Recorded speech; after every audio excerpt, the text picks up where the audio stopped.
Hi, I'm Katie Couric. Welcome to Eye to Eye. Actor and comedian Steve Martin walked away from his stand-up career more than 20 years ago, and he says he hasn't looked back until now. He spoke to Rita Braver for CBS News Sunday Morning about his new book, which focuses on his early years as a stand-up comic.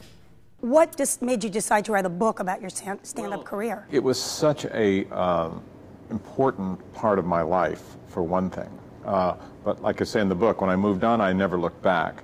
And I had thought about writing something about my life or a memoir of some kind, because I had dabbled with it. I'd written a few pieces for the New Yorker, and I liked it, and I thought, maybe I better write this now before I don't remember anything. And I realized that I didn't want to write about the rest of my career, the movies or writing or anything like that, because it doesn't really have an ending, but my stand-up career had an ending. You said that you sort of found I think you said the core, the primordial core of your act here? My act was eclectic, and I was looking for time, really, to fill. And so I just threw in everything I knew. I could play the banjo, I did my magic act, what else did I do? I juggled. I was doing all those things just to really get enough time to have a show. I guess at some point along the way you decided that you didn't want to do jokes? I was studying philosophy in college, and philosophy taught me question everything. And so I just turned it on my act.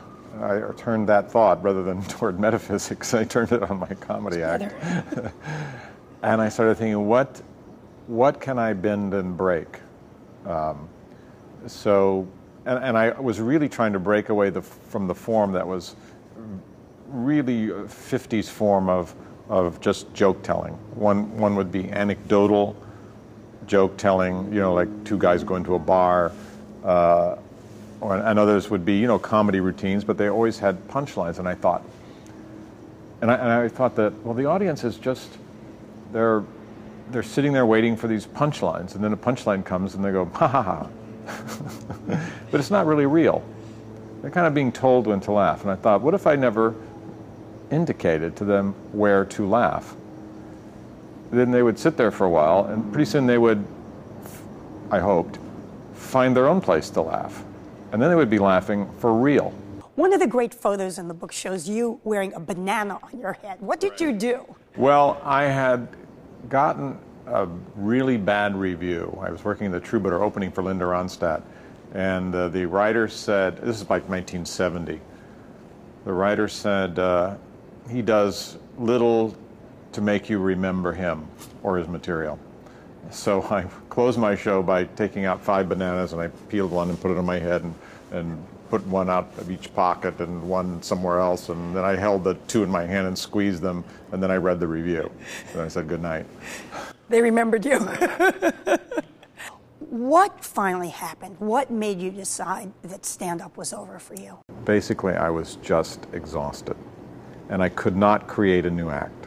I'd been doing it for 18 years, and I knew I couldn't go back and start over.